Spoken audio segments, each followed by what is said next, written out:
Hello, garden friends. My name is Carla, and I just wanted to talk to you a little bit about seed starting. So, it is that time of year, time to start some seeds.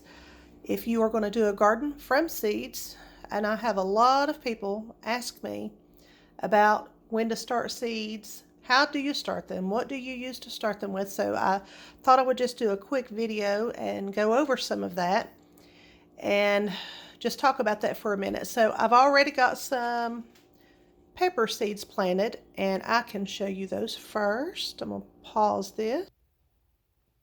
So here are the seeds that I started for my peppers, and I have several different kind. I have Fresno, Poblano, then I've got a rainbow blend that is just different kinds of sweet peppers. I've got cayenne, jalapeno, and extra large jalapeno.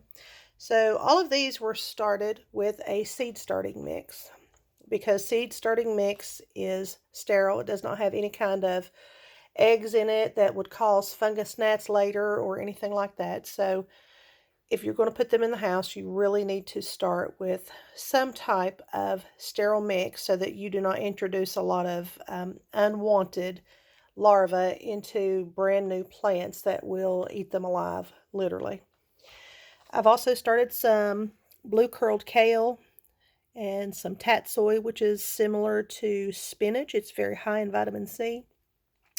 And I have also started some mustard greens. So these are all cool weather plants. So I will be able to put those outside before long. As soon as they get big enough, I'll be able to put those outside.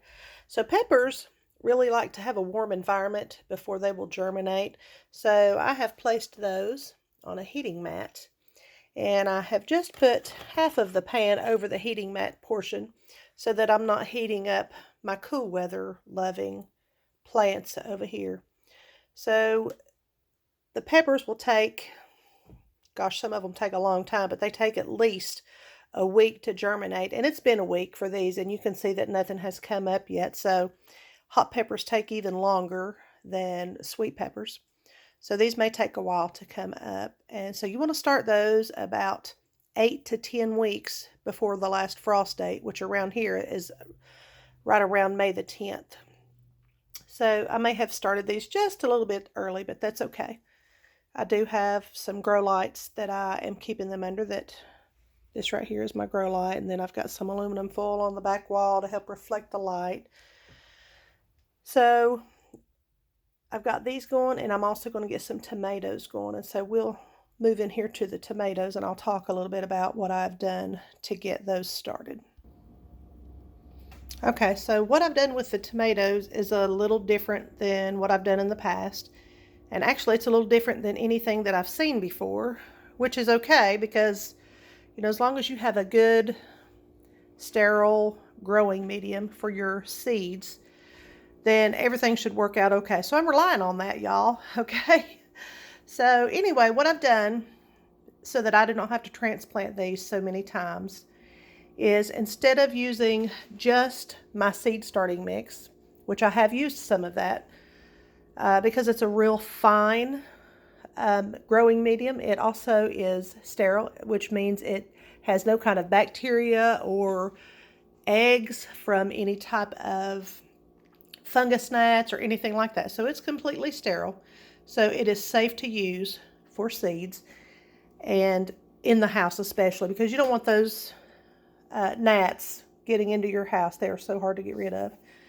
So what I've done is I've also bought a bag of regular potting mix, and I think I've just got the Miracle-Gro brand, and I put it in this aluminum pan, and I just baked it at 350 for 30 minutes.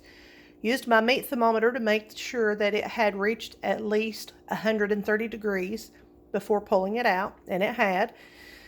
So what I done then was I took my little pots that I'm going to put my tomatoes in, and I put mostly this soil because this soil has some nutrients in it, and the seed starting soil does not. So baking it does not kill all of the nutrients. It does kill some things, but it does not kill all of the minerals. So I put that in the bottom, And so it is probably 3/4 full of the regular mix. And then I topped it off with the seed starting mix, because that's where the seeds will start, is on the very top, and then the roots will begin to grow down. And as they grow down, when they get more mature and they begin to need nutrients, then the nutrients will be there in the soil for them. So once I fixed all my pots up, I sprayed the top of it with a little bit of water, because you want your soil moist before you get started. And then I just removed one and I poured some water down in that. And these will begin to soak up that water, and it's called wicking. And all of that water will begin to wick up into the soil, and it will be able to keep your seeds moist until they have germinated. So the seeds that I am going to do this year, I have a bunch of different ones. I'm going to do the Celebrity, Big Rainbow, Cherokee Rose, Jerusalem, German Queen. Some of these seeds I have saved from last year and some I bought. Pink Brandywine, the Oxygen Jewel, the Snow White Cherry, which was one of my favorites last year. They are a small cherry tomato. The Jet Star Hybrid. I tried these last year, but none of these made it to really produce anything, so I'm going to try them one more year before I write them off. This is the Dr. Witchy's, and it is a yellowish orange tomato, and there's some controversy on about how to pronounce that, but just because I like the Dr. Witchy's better than I like Wikes or Wikes, I call it Dr. Witchy's. Then this is a new one I've never tried before, and it's just called a rice and traub is how I say it. I may be pronouncing that wrong, I'm not sure. And a couple new cherry tomatoes that I'm excited about is the Black Strawberry, which a very special friend of mine wants me to get one started for her. Her name is Erin. And this, I'm excited about this one too. This one looks so delicious. The Sunrise Bumblebee, and that is also a cherry tomato. This is a new one I've never tried. It's called the Mortgage Lifter. These are supposed to be a really huge tomato. Some of them can get over 2 pounds. And this is one that I got from M.I. Gardener that you see often in the grocery store and at the farmers markets. It's the Mr. Stripey. It's a very popular one, and among the people around here anyway. And it is a delicious tomato. And last but not least, the Vintage Wine tomato. So that's all of the tomatoes that I am going to plant this year. I do have a bunch more that I may or may not start. We'll see, because that's a lot of tomatoes already. And I don't want to overdo it. I tend to overdo it with seeds and things, but I do have lots more if I decide to plant more.